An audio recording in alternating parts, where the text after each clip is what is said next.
میں پرنسپل صاحبہ کو یہی تاثر دینا چاہتی تھی تاکہ وہ مجھے کوئی بری لڑکی نہ سمجھ کر کوئی مسئلہ نہ کھڑا کر دیں۔ مجھ سے یہ نادانی اپنی پرنسپل کے خوف کے باعث سرزد ہوئی تھی۔ میرے بیٹھتے ہی بائک فراٹے بڑھتی چل پڑی۔ کچھ آگے جا کر وہ مجھ سے کہنے لگا کہ میں آپ سے کچھ ضروری بات کرنا چاہتا ہوں۔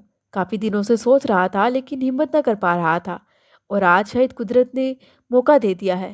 اور میں اسے کہہ رہی تھی کہ بس مجھے اتار دو۔ اس نے ایک جگہ بائک روکی کہ جہاں آس پاس اکا دکا ہی کوئی موجود تھا۔ پھر اس نے مجھ سے منتیں کیں کہ پلیز ذرا دیر کو میری بات سن لیں۔ میں اتنے عرصے سے آپ کا پیچھا کر رہا تھا، مگر آج آپ ذرا دیر کو میری بات سن لیں۔ کیوں میں نے بھی سوچا کہ بات سن لینے میں کیا حرج ہے۔ وہ گویا ہوا کہ آپ مجھے غلط نہیں سمجھے، آپ مجھے بہت اچھی لگتی ہیں۔ ابھی وہ یہی کہہ پایا تھا کہ آس پاس سے کچھ لوگوں کا گزر ہوا اور وہ ہمیں عجیب نظروں سے دیکھ رہے تھے۔ میں وہاں سے فوراً چل پڑی۔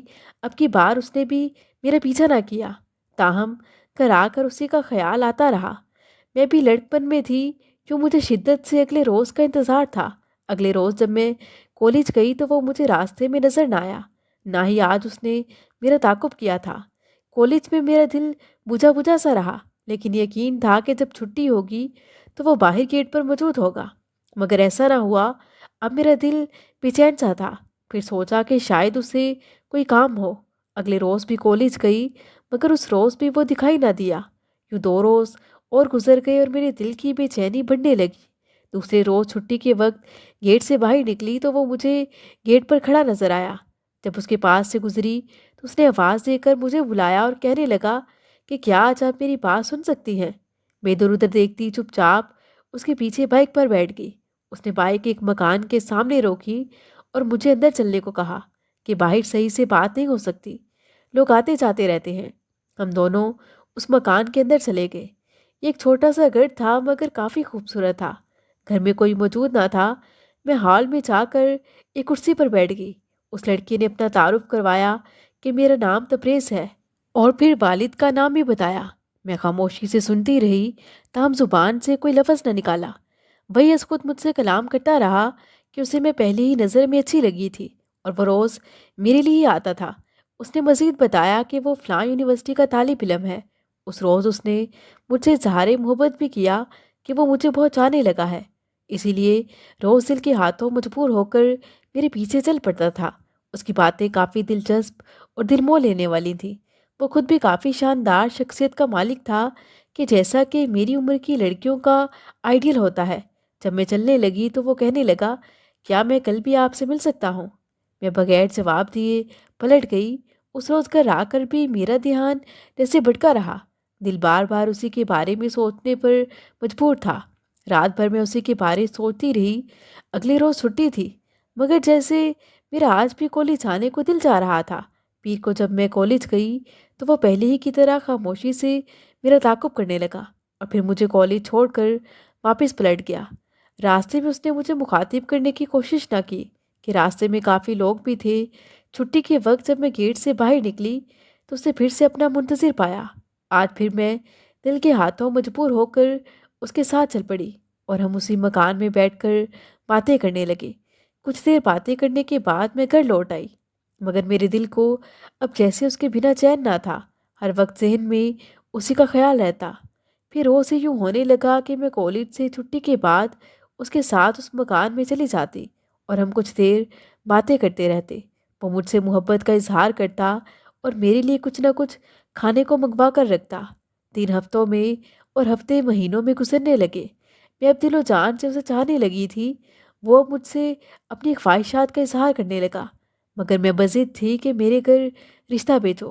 اس کا کہنا تھا کہ ابھی اس کی کچھ مجبوریاں ہیں، مگر میں نے محسوس کیا کہ اس کی توجہ میں کمی آتی جا رہی ہے۔ اس نے مجھ سے ملنا بھی بہت کم کر دیا۔ مجھے اس کے بغیر قرار نہ تھا۔ میں اس کے بدلتے رویے کو دیکھ کر دکھی ہو جاتی۔ ایک روز جب میں معمول کے مطابق اس کے ساتھ اس مکان میں گئی، کچھ دیر باتوں کے دوران ماڈلنگ کی بات چلی تو وہ مجھ سے پوچھنے لگا کیا تمہیں موویز میں دلچسپی ہے؟ میں نے کہا ہاں، کبھی کبھار کوئی اچھی مووی دیکھ لیتی ہوں۔ وہ کہنے لگا ارے میں فلمیں دیکھنے کے بارے میں نہیں بلکہ فلموں میں کام کرنے کے بارے میں پوچھ رہا ہوں کہ کیا تمہیں فلموں میں کام کرنے یا ماڈلنگ میں دلچسپی ہے؟ میں نے حیران ہوتے ہوئے پوچھا لیکن یہ آپ کیوں پوچھ رہے ہیں؟ وہ کہنے لگا، تمہیں پتا تو ہے کہ میرے چچا ایک پروڈیوسر ہیں، واٹسے سے فلمی دنیا سے وابستہ ہیں، اور انہوں نے فلاں فلاں فلمیں بنائی ہیں۔ اس نے کئی فلموں کے نام گنوا دیے۔ میں جانتی تو واقعی تھی کہ اس کے چچا کا انڈسٹری کی دنیا سے کوئی تعلق ضرور تھا، مگر مجھے اس کی ماڈلنگ میں کام کرنے کی بات سے ذرا حیرت ہوئی تھی۔ جب میں جانے کے لیے اٹھی تو چلتے چلتے وہ مجھ سے کہنے لگا، تمہیں پتا، بہت سی خوبصورت اور اچھے اچھے گھروں کی لڑکیاں فلم میں ہیرو آنے کے چکر میں میرے چچا کے پیچھے لگی رہتی ہیں۔ یونیورسٹی میں بھی جب کسی کو معلوم ہوتا ہے کہ میں فلاں پروڈیوسر کا بھتیجا ہوں تو کئی لڑکیاں ماڈلنگ اور فلمی دنیا میں آنے کے لیے مجھ سے دوستی کی خواہش مند ہو جاتی ہیں، مگر میں ان کو کوئی اہمیت نہیں دیتا۔ تم میرے لیے بہت خاص ہو، تم ہی تو میرے دل کی گہرائیوں میں بس گئی ہو۔ میں چاہتا ہوں کہ بس تمہارے جلدی سے پیپرز ہو جائیں، پھر میں اپنے والدین کو تمہارے گھر رشتے کے لیے بھیج دوں۔ پھر وہ مجھ سے کہنے لگا، ہاں ایک بات، میں تمہارے گھر کے حالات کو بھی اچھے سے جانتا ہوں، اس لیے اگر تم چاہو تو میں تمہیں فلمی یا پھر ماڈلنگ کی دنیا سے متعارف کروا سکتا ہوں، کیونکہ تم بہت خوبصورت ہو، قد کاٹ بھی اچھا ہے۔ تم جیسی لڑکی اگر کام اچھے سے کرے تو ایک دن کامیاب ہو سکتی ہے، دیکھنا تمہارے گھر کے حالات بھی سنور جائیں گے۔ وہ میری حسن کی تعریف تو ویسے بھی بہت کیا کرتا تھا۔ پھر مجھ سے کہنے لگا، تم تو کہتی رہتی ہو کہ تمہیں اپنے گھر والوں کے لیے کچھ کرنا ہے، پھر کیا 5-10 ہزار پہ کسی اسکول میں نوکری کر کے ان کے لیے کچھ کرو گی؟ میں اسے کہتی کہ میرے خاندان میں اس سب کو اچھا نہیں سمجھا جاتا، مجھے اس کی اجازت ملنے کا سوال ہی پیدا نہیں ہوتا۔ وہ آگے سے کہنے لگتا، چھوڑو تم یہ مڈل کلاس سوچ، زمانہ بدل چکا ہے، تمہیں میرے ساتھ رہنا ہے، اپنی یہ دقیانوسی سوچیں چھوڑ دو۔ مجھے تو زمانے کے ساتھ چلنے والی لڑکیاں پسند ہیں۔ اگر تمہیں واقعی کامیاب ہونا ہے اور اپنے گھر کے حالات سنوارنے ہیں تو کوئی بڑا کام کرو۔ کیا تمہیں ماڈلنگ کا شوق نہیں ہے؟ میں آگے سے بات ہنسی میں ڈال دیتی۔ تب وہ کہتا، چلو اگر کبھی تمہارا ارادہ بنا تو مجھے بتانا، کیونکہ میرے لیے یہ کام مشکل نہیں ہے۔ اور ہاں، اپنے بہتر مستقبل کے بارے سوچنا سیکھو، یہ سوچنا چھوڑ دو کہ لوگ کیا سوچیں گے۔ رفتہ رفتہ اپنے گھر کے حالات اور اس کی باتوں سے متاثر ہو کر میں بھی کچھ سوچ میں پڑ گئی۔ بلاخر ایک روز اسے کہا کہ میں آپ کو سوچ کر جواب دوں گی۔ وہ باتوں کا غازی تھا اور میں اس کی باتوں سے کافی متاثر تھی۔ بلاخر میں نے فیصلہ کر لیا کہ وہ جو کہہ رہا ٹھیک ہی تو ہے۔ یوں اس روز کالج سے واپسی پر اس کے مکان سے ہوتے ہوئے ماڈل بننے کے تصور کو لے کر میں گھر لوٹ آئی۔ گھر آ کر بھی کافی سوچا کہ ہم غریب لوگ تو ہیں ہی، اگر میں ماڈل اور پھر ہیروئن بھی بن جاؤں گی تو شہرت کے ساتھ ساتھ دولت کی بھی ریل پل ہو جائے گی اور ہماری غربت بھی دور ہو جائے گی، ورنہ تو شاید ہم کبھی بھی اس مفلسی کے جنگل سے نکل ہی نہیں سکیں گے۔ میرے والد صاحب معمولی ملازمت پر ہیں کہ جس سے مشکل سے گھر کا گزارا چلتا تھا، اور بھائی میرا ابھی بہت چھوٹا تھا۔ یہی سوچ کر دوسرے روز جب چھٹی کے بعد میں اس کی بائک پر بیٹھ کر اس کے گھر آئی کہ آج اسے اس سلسلے میں واضح بات کر لوں گی کہ میں تیار ہوں، میرے پیپرز ہو جائیں، پھر وہ اپنے چچا سے کہہ کر مجھے انڈسٹری میں کام دلوا دے، اور بعد میں جیسے بھی کر کے اپنے امی ابو کو بھی کسی تو اور راضی کر ہی لوں گی۔ جب میں نے اسے بتایا تو وہ بہت خوش ہوا۔ اس نے بتایا کہ آج کل اس کے چچا اسلام آباد میں ایک فلم کی شوٹنگ کے سلسلے میں گئے ہوئے ہیں، 15 روز بعد واپس آئیں گے۔ جو ہی وہ آئیں گے تو وہ مجھے ان کے پاس لے جا کر ملوا دے گا۔ میری اس لگن نے مجھے اس کے ساتھ پہلے سے بھی کہیں زیادہ ایک مضبوط رشتے میں باندھ دیا تھا۔ میرے کالج کی سہیلیاں جب مجھے روزانہ اس کے ساتھ جاتے دیکھتی تو مجھ سے سوال بھی کرتی کہ آخر وہ کون ہے جس کے ساتھ تم روز آتی ہو، کیونکہ تمہارا اپنا بھائی تو چھوٹا ہے۔ میں ان کو یہی جواب دیتی کہ وہ میرا کزن ہے اور مجھے لینے آتا ہے۔ کیوں میں ان کو اصل بات نہ بتاتی، کیونکہ میں جانتی تھی کہ ہماری کلاس میں کچھ حاسد قسم کی لڑکیاں بھی ہیں جن کو اگر میرے بارے میں برک بھی پڑ جاتی تو وہ مجھے کالج میں بدنام کر کے رکھ دیتی، لہٰذا اس معاملے کا میں نے کسی سے ذکر نہ کیا تھا۔ یوں ہیروئن بننے کا خواب دکھا کر تبریز نے مجھے اپنے ساتھ مزید باندھ دیا تھا۔ اب میں بھی ایکٹنگ اور ماڈلنگ کے خواب بننے لگی تھی۔ اب خود اس سے ہر ملاقات میں پوچھتی کہ تمہارے چچا کب آئیں گے۔ وہ ہر بار یہی کہتا کہ چچا اسلام آباد میں اپنی فلم کی شوٹنگ مکمل کرا رہے ہیں، کام ختم ہوتے ہی آ جائیں گے تو تمہیں ان سے ملوا دوں گا۔ ان کو اپنی ایک فلم کے لیے آج کل ایک نئی ہیروئن کی تلاش ہے۔ جیسے کہ تبریز سے